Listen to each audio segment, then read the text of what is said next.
Yay, all right. Once again, All sorry right. about that. I'm sure you all are catching up watching it live. I had some technical problems on my end. Everything just froze up on me, and when that happened, everything shut down. But we're going to go ahead and move on from the Titanfall madness down to some layoffs, which are unfortunate, but happens in this industry, of course. Daybreak Studios, remember we talked about them last week. They were Sony Online Entertainment, the makers of H1Z1, EverQuest Next, and... is it Planetfall? What's the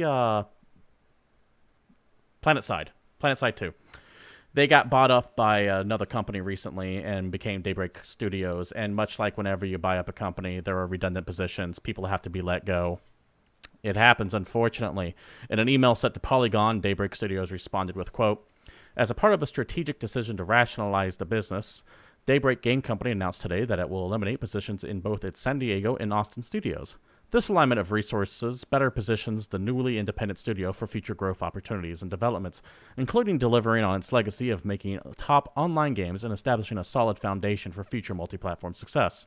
These reductions will not only affect the operation of current games, and the company will continue on its mission to partner with the player community to drive the future and push the boundaries of online gaming."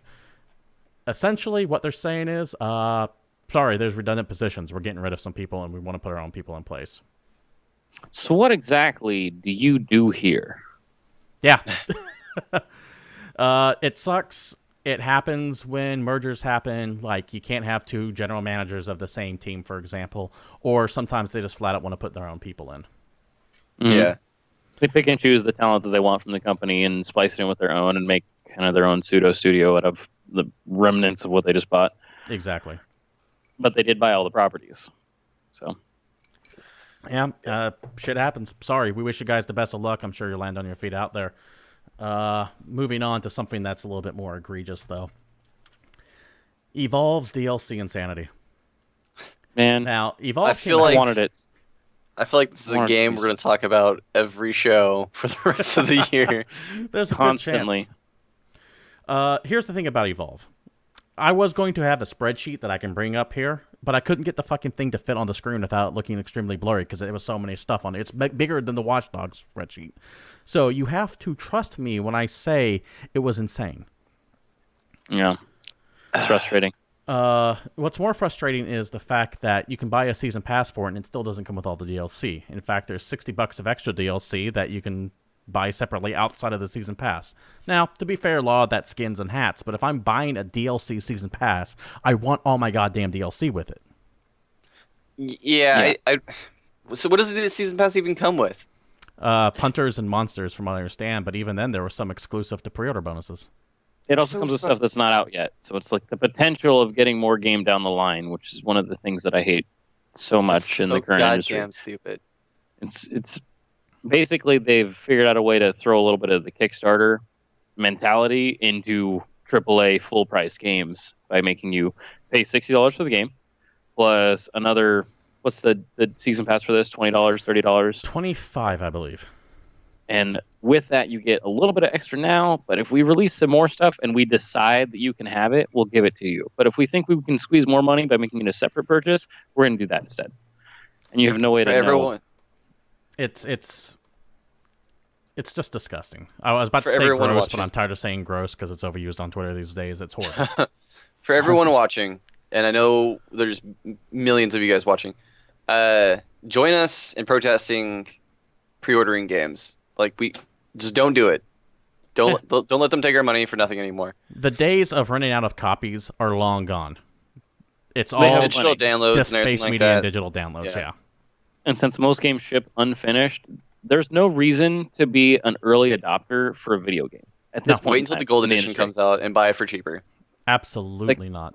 I understand, I guess, if you're still on the front running of technology and you have to have like the newest smartphone or the newest laptop or whatever, but when it comes to games, when they release a new laptop, it doesn't normally not run the internet or not run Word. This is still the only industry that can sell you something fucking broken and go, oh, well, just wait. And there's no warranty on games. There's no lifetime guarantee. There's no get your money back. I mean, besides certain store exceptions, it's good job buying our game. Thanks for the money. Yeah, See you later. but that's the all we store taking it on them. That's not hitting the publishers who are releasing this crap to begin with. That's just hurting the stores. Yeah.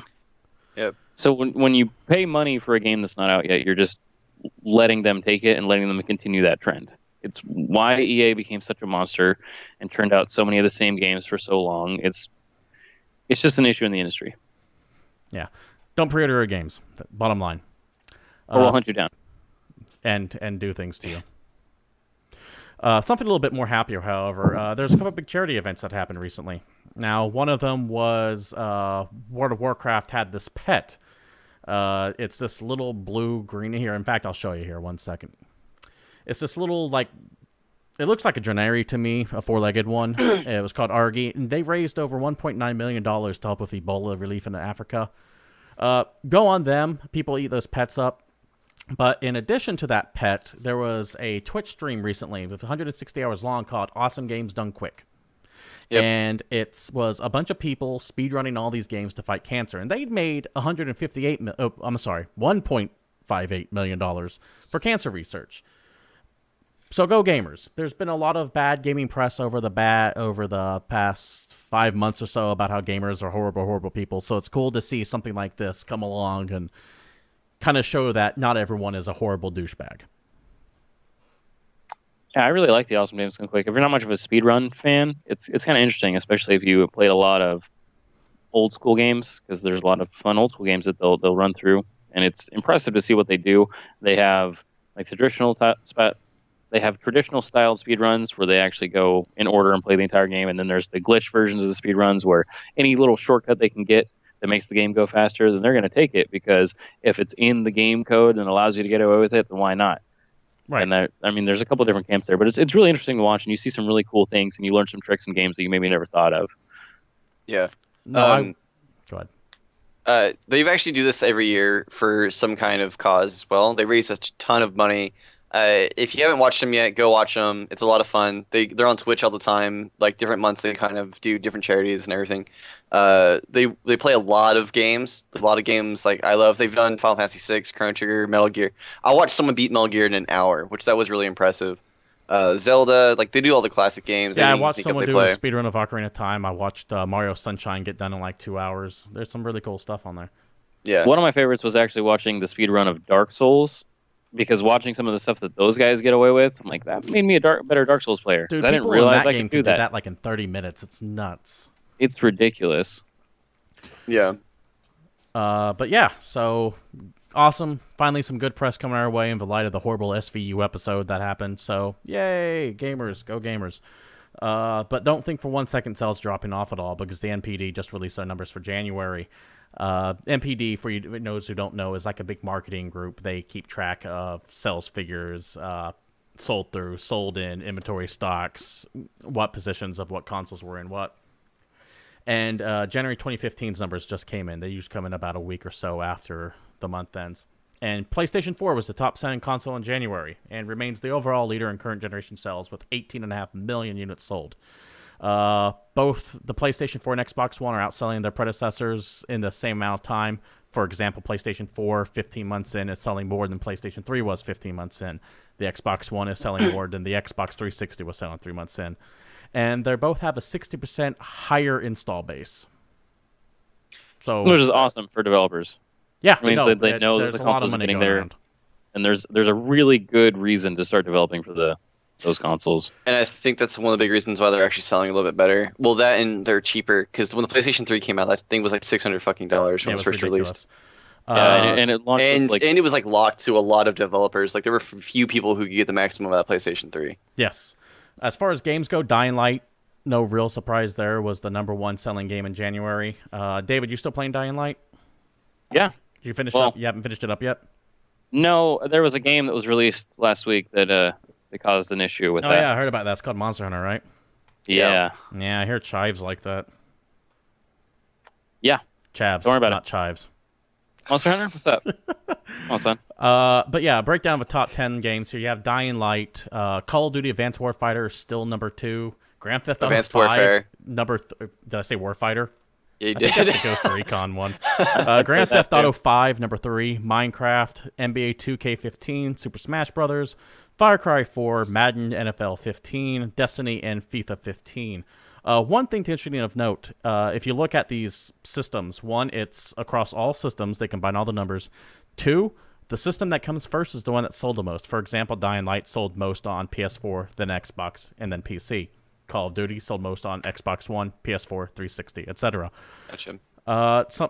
One thing to note, like I said, Dying Light sold more on PS4. Call of Duty still sells big on Xbox One over PS4. I attribute that to the whole gamer tag thing, how the people didn't want to bow out on that. Yeah, there's two things on this list that really kind of stand out to me and are impressive. One, Grand Theft Auto coming out almost 18 months ago now, and Yeah, it was a while still ago. is top 3. That's pretty impressive. And even like the new console releases was what, September? Wait, you want to talk about games that came out a while ago? Because we talked about how Minecraft. Minecraft is still on that list. That was my Number second one. 4 on that list still, by the way. Yeah, Minecraft is ridiculous. I bought that game for when it was like $5 in alpha, and now it's 25 or something like that.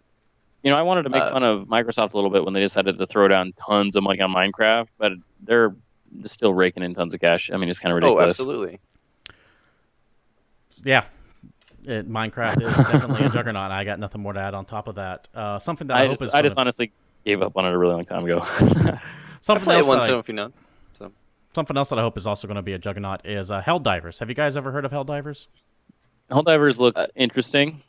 you mean Starship Troopers the game? It is Starship Troopers the game. In fact, Because I'm so down. I would like to know more. I have played Helldivers. It is a four-player top-down co-op game that is heavily inspired by Starship Troopers. In fact, you are a citizen fighting for Super Earth. Yeah, And dude. So I can get when down it with said Earth. So Super good. Earth, yeah, I'm so down with that. But yeah, four-player co-op. It's from the same guys that did Magicka, if you ever played that on the PC. Friendly fire is on at all times. You can't turn it off, which adds a whole layer of fun to it. That's what makes Magicka good, is blowing up your friends. Oh, yeah. I've never made it past like chapter 3 in Magicka because I can't actually fight because we all just start blowing each other up. Like there's no reason to keep going. You get that accidental anger at everyone for accidentally killing you, so you killed them back on purpose. So it just becomes like a bloodbath. Well, the game is designed for you to get murdered all the time. For example, when you have to set these nukes off to blow up bug holes. When you set the nuke off, you have maybe half a second more time to get away than you do before it goes off. So if it's like, say, a 3-second timer, it's going to take you 3 seconds and 3.5 seconds to get away, for example. I love this trailer is phenomenal, by the way. Like, oh yeah, you guys need to go watch out this trailer with sound because it's so hilarious. The voiceover really sells it. Starship Troopers the game, and I can't pass that up. This game has a hype, man. About it. The best thing is just watching this without sound makes it look like a very serious game, but when you watch it with sound, it's hilarious. Really looking forward to Helldivers. That should be coming out March 3rd on the PlayStation 4. The reason why I'm excited about that date is because that's the first Tuesday of the month, which makes me really hope that it's going to be free on PlayStation Plus. Oh, yeah. Exciting. Oh, yeah. Gotta have upside, guy. Yeah. Unfortunately, I'm still PC Master Race, so I'm going to have trouble playing that one. I'll come over, though. It'll be great. Gotta be a real man and buy them all. Or a woman. More exciting news. Or a jar of mayonnaise. Or a jar of mayonnaise. More exciting news. Binding of Isaac Rebirth is getting new DLC. Go ahead. Am I the only person in the world that doesn't care about that game? Yes. Yes. You are legitimately the only person in the world that doesn't care about that game. All right. I am too good at Binding of Isaac. I will brag about that all day long. I am great at Binding of Isaac. Dude, Rebirth done changed the game. Rebirth did done change the game. I've already cleared all of it, though. I'm missing one challenge. I didn't get completely sucked into the regular Binding of Isaac, but when Rebirth came out and it was just smoother and I could play it with a controller without having to do anything, it needed to be a twin-stick shooter for me. Yeah, mouse and keyboard, it's smooth. I couldn't deal with. That's not my jam. But you don't use mouse and keyboard in anything, though. Yeah. I'm a weird PC gamer. On Ed McMullen's blog, he essentially released, hey, Binding of Isaac Rebirth's coming. The expansions are going to be called Afterbirth, appropriately enough. It's going to have 100-plus new items, new game modes, 10 challenges, new playable characters, alternate final chapters, new endings, alternate floors, final bosses, New bosses and enemies, tons of new pickups, tons of new achievements, new co-op babies, new transformations. A whole bunch of stuff. Essentially everything that's in the game, plus more. I need to Afterbirth teach you how to sounds read that stuff like you're one of the insurance guys at the end of a radio commercial where you start getting faster and faster until no one knows what you're saying. And then we'll just leave text on the screen. Hey, I'd like to think people understood what I was saying there. Please keep your hands in the red at all time. Other new announcements coming out. Square Enix recently announced that a new Dissidia was coming out. Final Fantasy Dissidia, of course, being a PlayStation... the PSP. I forgot what the hell that stood for. Thank you. Yep, you're on the right track. Fighting game for that. Had all the Final Fantasy characters from other generations. They announced a new one coming out, though, oddly enough, for arcades. That's actually awesome. For making it more of a accessible fighting game, at least for the fighting game crowd. Yeah, the PSP, and even to this extent, like the Vita, if they made it like a new Vita game, that's going to reach a very limited audience. Because I understand that the Vita is a sweet piece of hardware, but not that many people own it. The Vita is everything I want in a handheld, and I will never buy one. Exactly. I would love to have one of those for free if someone bothered to make games for it. You know, I didn't even really think about this until David just brought it up, but I was like, it's coming out on the Vita, or I thought it was going to come out on the Vita again, and I was like, it's not going to get any backing, but David brought up the point that since it's going to an arcade, you're going to allow the fighter crowd to go to it, because that's pretty much the only people that go to arcades are people who play DDR in the fighting crowd. Yeah, absolutely. No, agreed. I always like the concept behind it. I don't like Lightning, who you're seeing right now, but everyone else is pretty solid. And why does it look like Terra? Oh, who knows? Was that Terra or was that Lightning? Or was that Lightning and then... No. The game Terra. Oh, the MMO. Hilarious. Yeah. I think if they put enough effort into it and make sure that it's really balanced and actually give a lot of the characters fun dynamics. Because, I mean, the game of the original Dissidia was fun, and it's different for a fighting game style. But the importance, obviously, is you want to make sure that the fighters like it. So if it ends up being some generic kind of fighter, or it's all just special moves and there's no content or there's no depth to it, it's one thing to have ease of access, but it's also, you have to make sure that you have a high enough skill cap that people will keep playing it, as opposed to, I played it for 20 minutes and I'm over it, you know? No, for sure. The goal for any competitive game is to reach one of the high circuits. For fighting, it'd be EVO. Like, that's your end goal, is being a game that's in EVO. If Dissidia made it to EVO, it would have street cred. Not only that, but you're upping the stakes, making it arcades instead of on the Vita. Because you buy it for the Vita, you spend your initial $30, $40 on a Vita game, whatever, that's yours. But for the arcades, you have to be enticing enough for people to keep pumping quarter after quarter after quarter into that machine. Yeah. The main thing is after they're done with the arcades, they're going to want to hit a console. Because if they just go straight to a portable, it's going to die at a portable. Yeah. Probably. We're going to move on to some news that I know someone in chat, if he's still around, has been excited for. That is not it.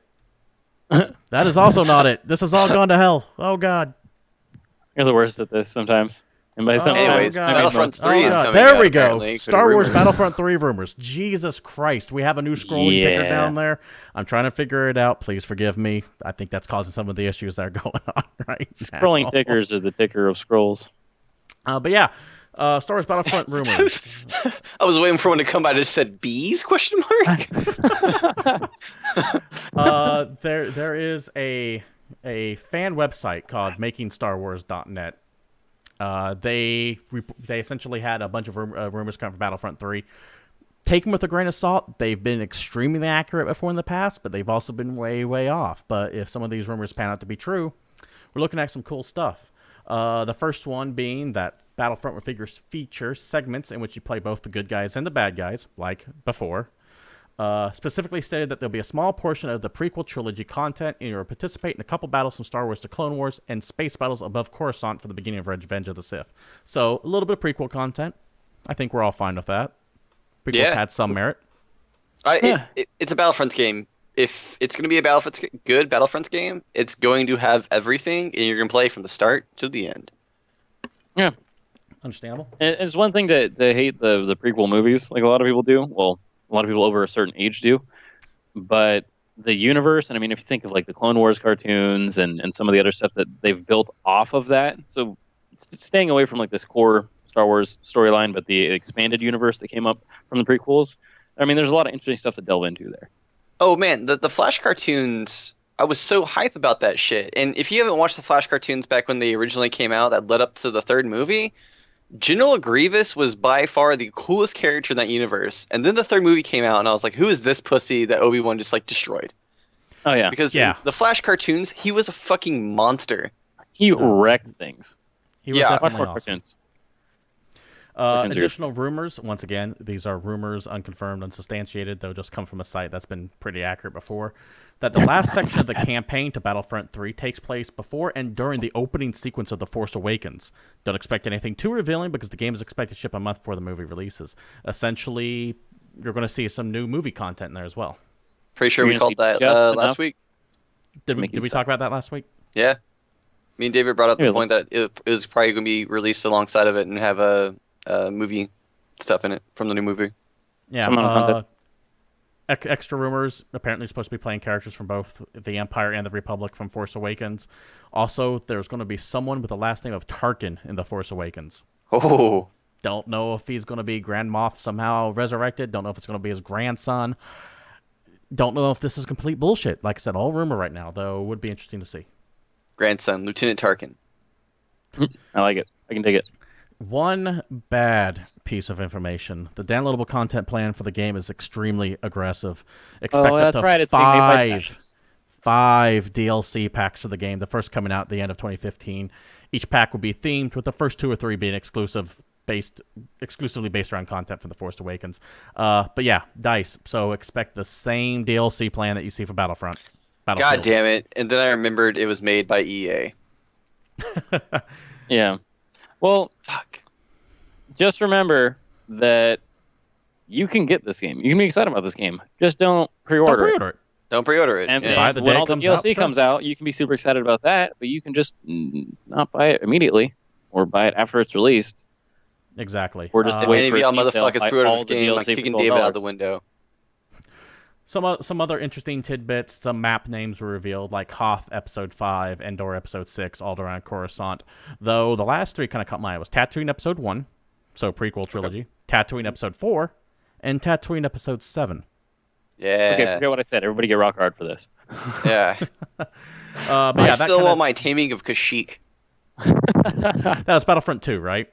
Yes, it was. That kind of Good wraps it times. up for the Battlefront rumors. Looking forward to it. With any luck, it's going to be a great game. Don't pre-order it.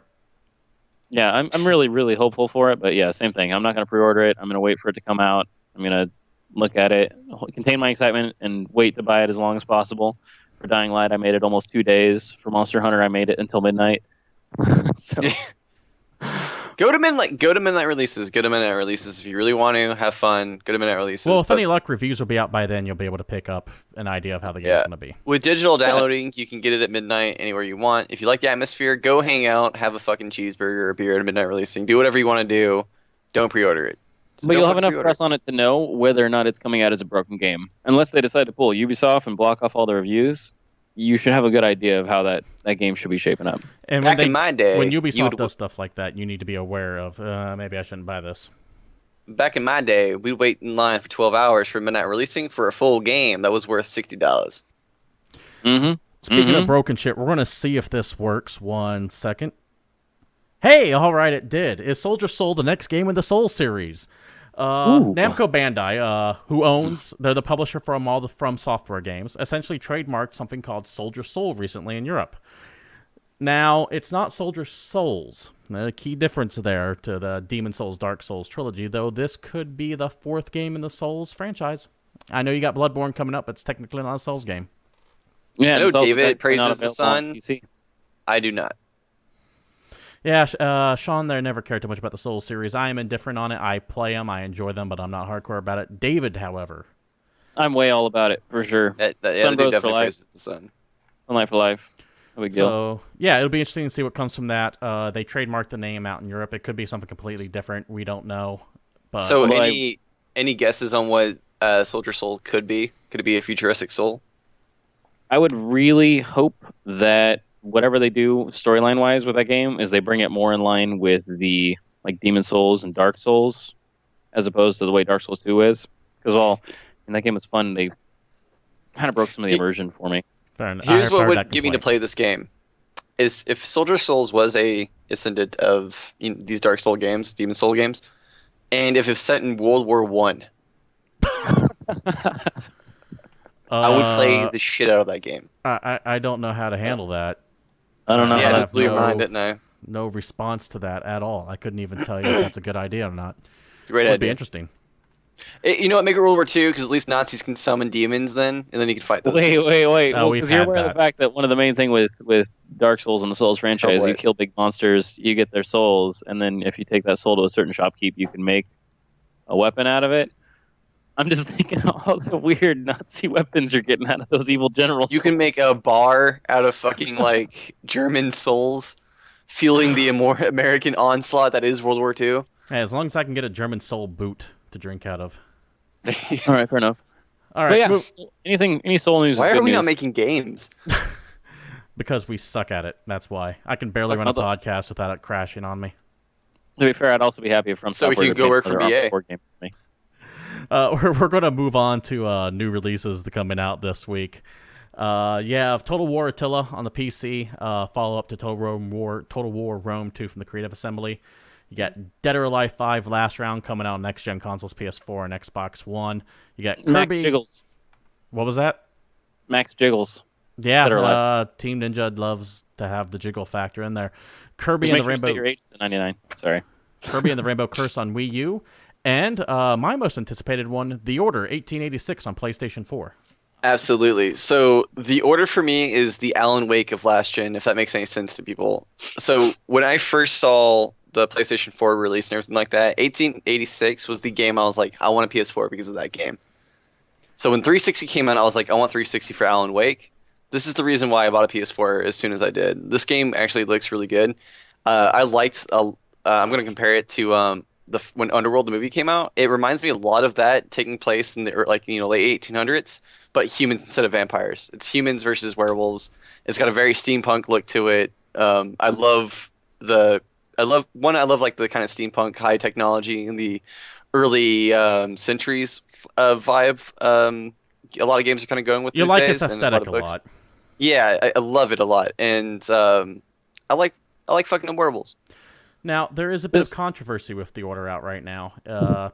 People are saying it's only 5 hours long, which is rough for a $60 game these days. Yeah, but sadly, that's kind of becoming the norm when it comes to single player, at least. David, you were about to say something? Well, it's super stylish, but this is one of the games that I actually saw at PAX last year. And this was one of those games that you try and go look at, and you can barely get to the booth just because it was so stylish. It was really fun. The line every single day was wrapped all the way around their booth down to the next booth. Like it was tough to even get near that area just based on the popularity that this game was able to bring to the stage. And I mean, sometimes you have things that are overhyped, but when a game is actually just fun to play and you have people getting out of line, turning around, going right back in the line to play the same demo over and over again, you have at least something there. But people did that for Elder Scrolls when I was at PAX online. Yeah, but some weird things. So let them have their thing. Fair enough. What I'm holding judgment. It looks great, and if it's only 5 hours, I don't give a shit as long as the story will blow my mind. I will pay $60 for an amazing story. However, a lot of games these days don't have that, and that's the problem. That is the sticky widget. For example, a lot of people are going, "Oh my god, it's only 5 hours. It's garbage." Well, you know what game was too fucking long? Alien Isolation. I would have loved it if that game was 5 hours. Jesus Christ, the 18 it took me to get through there was like 8 hours, way too long. And the reason why the game industry is so much bigger than it used to be is because you don't have games that are taking 30 hours. Like Final Fantasy VII, when that game first came out, it took you close to 40 hours to beat, and that's not if you fucking didn't do everything in that game. That's an RPG. That's a whole separate category. Even now, RPGs don't take that long though. Like they're shortening games to get more people to play them. I'm going to though disagree with the shorter game equals more people playing it. Time is a valuable thing, though money is valuable too. One of the reasons why I think Skyrim is so popular is that there's so much goddamn content in there. You can literally drop 160 hours into it and still not see everything. Yeah, but if you play the storyline completely in that game, you can do it within a few hours. Yeah, there's a lot in it, but storyline alone does not take that long. It's like the Grand Theft Auto syndrome thing. Well, and that's the question with the Order. I don't know if that's a game where you just rush through the storyline, or is there other stuff to do? Are there side quests? Do you have extra missions? Is there challenge modes? I mean, what's in the game? The speedrunner who did a lot of people are under embargo for the Order, so they can't talk about exactly what's in there. I'm kind of bound by the same laws, unfortunately. I know a couple of these answers I just can't give them. But the speedrunner who did it online rushed through it. He couldn't skip the cutscenes, but he didn't explore his environments. He didn't read any of the notes. He literally went as fast as he could to every boss and kills everything as fast as he can. Okay, so I would never judge a game by a speedrun. The Last of Us. Can we all agree that was a phenomenal game? Fantastic One of the best game. games. Also took me about 15 hours to beat, I believe. Yeah, the first playthrough took you about 15 hours. You weren't speeding through it. You're watching all the cutscenes and anything like that. The second time I played that game, I beat that game in about 10 hours. Yeah, it gets naturally faster if you. That's you know not like 10 hours still isn't that long, but again, great story. I'm willing to pay that for great story and great like in-game acting. Yeah. So I mean, if that's great in the game, I don't care if it's 5 hours long. I'm paying for the experience, not the time. I am withholding judgment on it until it comes out. Don't pre-order. Don't pre-order. Oh yeah, don't do that. We'll come to your house. Yeah. Kick David out the Did you window. say Jay and Silent Bob are fucking clown shoes? No, that's Sean. pretty much gonna happen. Esports news. I'm hearing that there's more banning going on. There is more banning going on. So the first bit of news we're going to come to today is in Europe. Shockingly, not shockingly at all. It always happens in Europe. Meet Your Makers is a gaming. It's just a lot of the bans happen in Europe because a lot of stuff that I'm not going to say on the podcast. Europeans are smelly. The races. Said it. But Meet Your Makers is a gaming organization that has a team in the NALCS. And coming in January, a player came up to LCS officials and said he was being harassed and abused by one of the gaming managers. Turns out, so a lot. If you don't know, a lot of these players actually are the breadwinners of their families. They support their families because how much money they make, and their families just don't do a lot. And one of these players in the story is basically the main income of his household. Yeah, and that the manager person's name basically was said Marcin Wolski. Wolski, yes. Wolski. And Okay. that's the player's name. I can't remember the manager's name off the top of my head. I will but have that Wolski, information for you soon. yeah, basically went up to an LCS official and said, "I'm being abused. I'm being harassed by one of my managers. He's And that threatening manager's name is Sebastian Rotterdam. There you go. And he is now permanently banned. But basically, this player came up to LCS and said he was being harassed, being abused by a manager verbally. This manager basically said, if you get down to the details, that if you quit the team, your family's going to go poor. You're going to be living on the streets. Started harassing him and telling him that if you leave the team, like I'll come find you and stuff like that. He actually recorded him and told LCS about it, and LCS was like, we're not going to take the recording. That's illegal. Can't do that. But they looked into it. Apparently, rumors were true. So this is my conundrum about the situation, about how players are too young and people are too shady in esports right now. We're at least going the right direction, which is really good. But you still have these situations where you have a lot of eager, naive people, and you have a lot of jackasses who know how to manipulate that. Yeah, and because a lot of people are like, "Oh, poor kid." I'm like, no, the kid is fucking stupid too, to be honest. Here's why. He basically said the team didn't pay him like 3 months' salary, which is true, but they asked for his tax documents to pay him, and he never turned them in. That's failure on his part to do that, first of all, and this is kind of what led up to it. And then the manager on his own part is another thing. The manager's a complete tool. I hope he's just perma-banned, which it seems like he will be. It says indefinitely. In my book, indefinitely almost always means permanently. And I'm glad Riot's actually starting to do this a lot now. And As am I. not only did they punish, because the player's no longer playing, and they straight up said it's his fault for not filing taxes and everything like that, the documentation they needed. So he's not going to get the money. That's completely on him. He's too young. Like, you need some kind of maturity to do stuff like this. And I think they need to put an 18-year-old level cap on this instead of 16, which it is right now. Because you have players like this that are getting abused and getting taken advantage of and don't know how to handle this much money at this young of an age. The manager was douchebag, so I'm glad LCS kicked him out. And Riot went ahead and punished Meet Your Makers as an organization by fining them $5,000. So they're basically going, ignorance is not an excuse. We're going to punish you for being ignorant as well. Get your shit together. which I'm really happy they're doing this. Yeah, 'Cause they kind of dropped the hammer on both sides, because both sides were absolutely. fucking up, and I was happy to see that. Yeah, and Well, 'cause it's if you really think good to about it, see. Go ahead, David. well, if you think about it, the entire esports scene, especially with like League of Legends and everything, it's basically a rising sport. So if you Yeah. think of like early football and the way those players would be signed up and the kind of shady things that anytime you have someone who works with a lot of money, you're always going to have some shady characters. And since this is an emerging scene, you have the ability for a lot more of those people to kind of sneak their way into the organization because there's With less kids. regulations in place right now. They With don't have kids. all the right facts. Yeah, and you're working with a bunch of kids. So they're not necessarily looking after the kids at all. They're not looking after their teams. They're looking after themselves because they have an opportunity and they're going to look after themselves. Admittedly, the But kids argument doesn't hit too home well with me. I mean, you shouldn't be taking advantage of people to begin with, but yeah, they're 18, they're 16, but remember, it wasn't all that long ago. 12 years old, you were a goddamn man and acted like one. I'm not talking about taking advantage of them. I'm talking about they're not like kids these days aren't mature enough, and it's on them. Not like I don't care if you get taken advantage of, that's your fault. You need to learn that shit. Like, yeah, it's a learning experience. It sucked. Yes. It happened. Learn from it and move on. yeah. I learned how to But file I think taxes when I was 16. Like, how do you not know how to do that shit? well, it depends on the area because I mean, with the region, with the schooling, and with the person. But the main thing is that we can use this as more of a stepping stone, and especially since they came down on everybody really hard, they have an idea of what more to look for. So I'm hoping that at least with the European teams and hopefully internationally, they're going to put a lot more focus into the kind of people they're hiring for these roles and trying to make sure that there's less of this shady screwing with people kind of thing. Absolutely. And the reason why I love Riot doing this so much is because you have this huge Counter-Strike scandal we talked about 2 episodes ago, There's where there so were much scandal going thousands on right now. of dollars transferring, like tens of thousands of dollars on this one match, and they got a slap on the wrist. They were banned from Steam.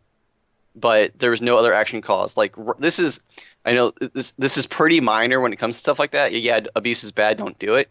But in reality to other stuff that's happened, this is kind of minor in esports, and Riot is just dropping the fucking hammer. So I'm glad they're like a company's finally doing this to one of their games. Like, hey, we're gonna fix this toxicity. Like, we want esports to be a real thing, and this is the first step to do it. No, absolutely. But to move on to something, at least in our region, which, I mean, more people care about North America. If you live in North America, that's the Rob Arnie and Don thing. Still not from them. Robert and John is a talk show that used to be where Sean lived at. For uh, the international audience. so We're talking to you, Jerry. Piglet is a very known ADC in the League of Legends community. He won World Season 3 with SKT, probably the most dominant team in League history so far. Them or White, it's up for debate. I think SKT was because they had Faker. But after they won Worlds, that team kind of had a drop-off during the spring split of 2014. They were a very meta-heavy team, so the team kind of broke up. They kept Faker because, you know, Faker's the best player in the world, always, like, he's the best League of Legends player ever, so they had to let people go. Piglet, sadly, was one of them. Loved him as an ADC. Came to America, got picked up by Curse, which became Team Liquid. So when LCS started about 4 weeks ago right now, he was in Korea fixing his visa, and they had an ADC replacement named Keith.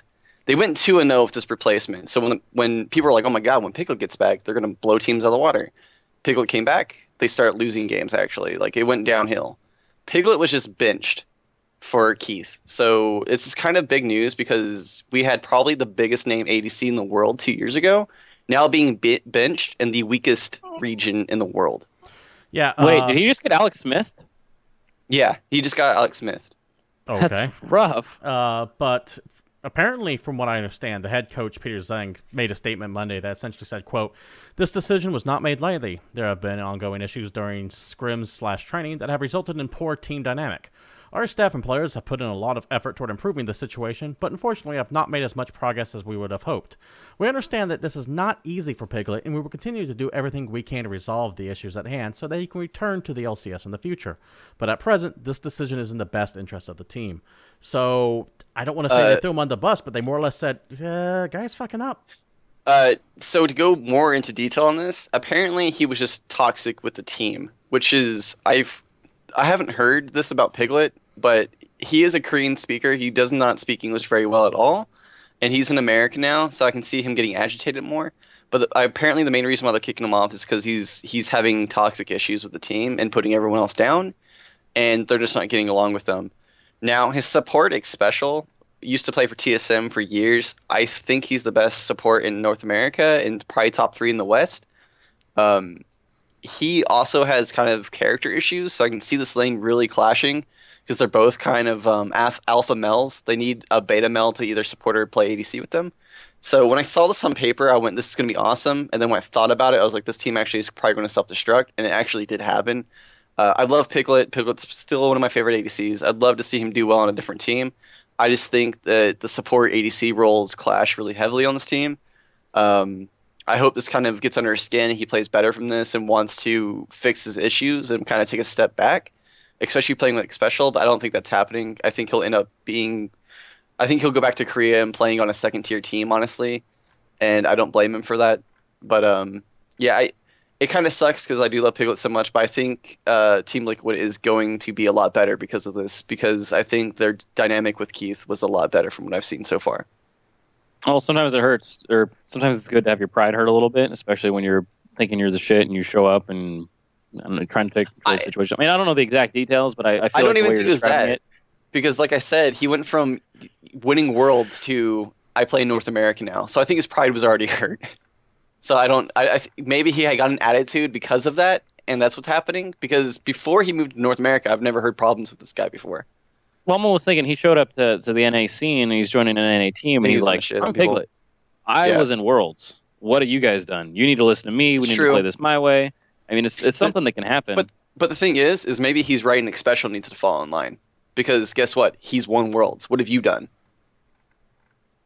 So he's definitely got the backing to say maybe you should step behind me instead of you trying to step in front of me. Go fund your own team then. Don't pay him $1 million. Like, well, not $1 million, but a shit ton of money to come to your team. If you're gonna do that, he works for those people now, though.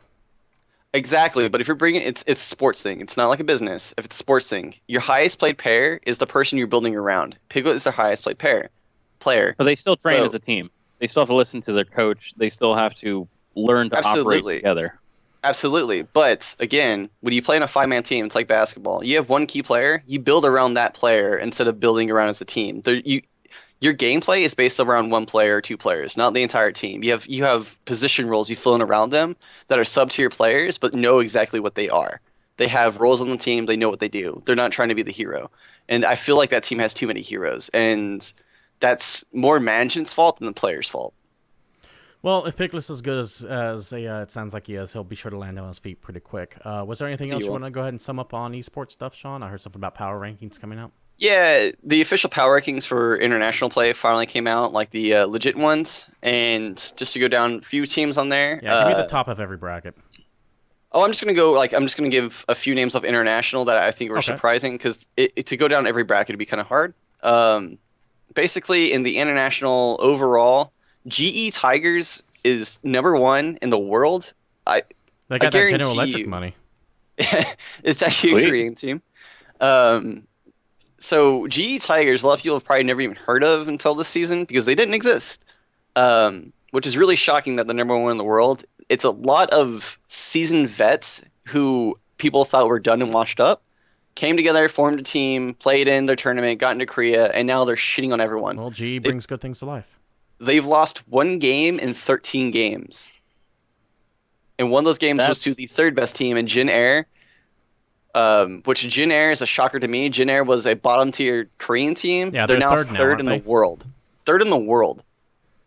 They used to be a bottom-tier Korean team. So that's saying a lot about that region. Is still, and a lot of these players went to China. So Korea is just filled with challenger talent that management. I think Korea has the best coaches and management in the world, because they're taking people that are just Play-Doh and forming them into these great teams. And that's what I'm talking about position roles.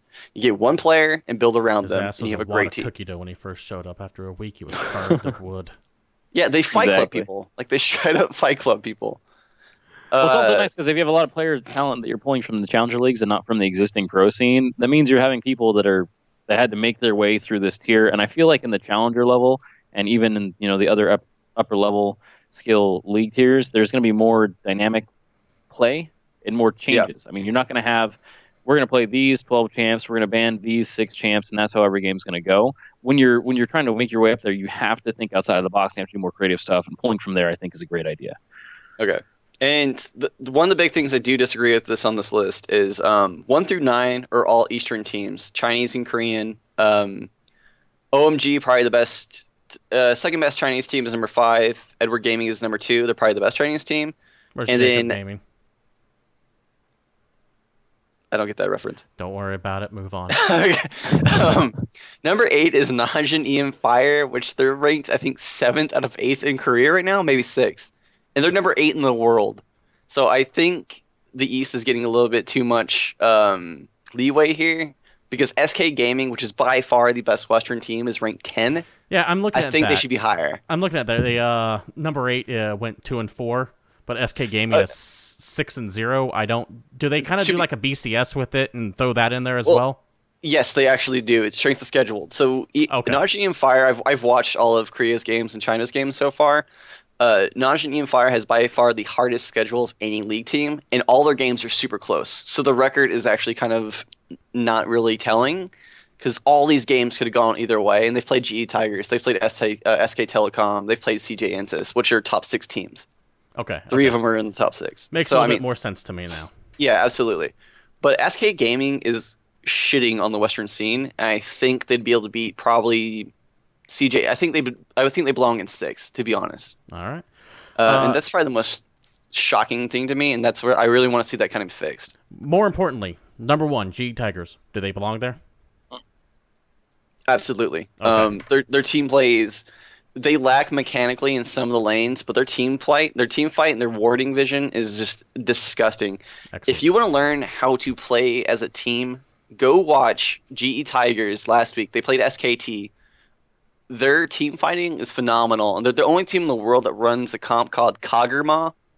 What it is, if you play League of Legends, That's when you rip Kagurma is someone's the heart out champion. with the chest, right, and hold up in That's front of them. Kalima. Okay. But close.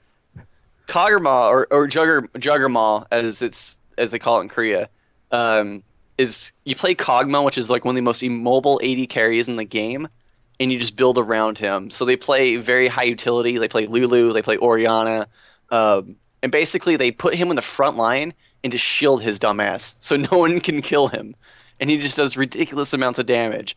If you want to see Prey Prey's like a phoenix. This dude died and is reborn out of the ashes. He was really big in Season 3, died in Season 4, now he's phenomenal again. It's really nice to see him come back. Go watch GE Tigers play SK Telecom. It's free.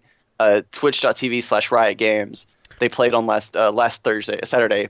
Probably the greatest series that's played this season, honestly. Go watch that game. One last bit before we go ahead and wrap up the show. We do have one question directed at you, Sean, there in chat. Disease40 wants to know if Piglet could possibly join GE. No. Prey is probably the second best AD carry in the world, only next to Def from EDG right now. So there's just no room for him. I honestly, if Piglet wants to man, I think he could go back to SKT right now.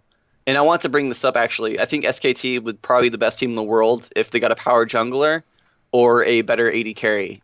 And I would really love to see Piglet go back to SKT and then pick up a better jungler. Because Faker is by far the best player in the world. And with the team around him, I really think Piglet fits playstyle. And that's why they did so well in Season 3, is because him and Piglet basically carried every game. I really like to see that happen again. If not SKT, Piglet would probably do really well on...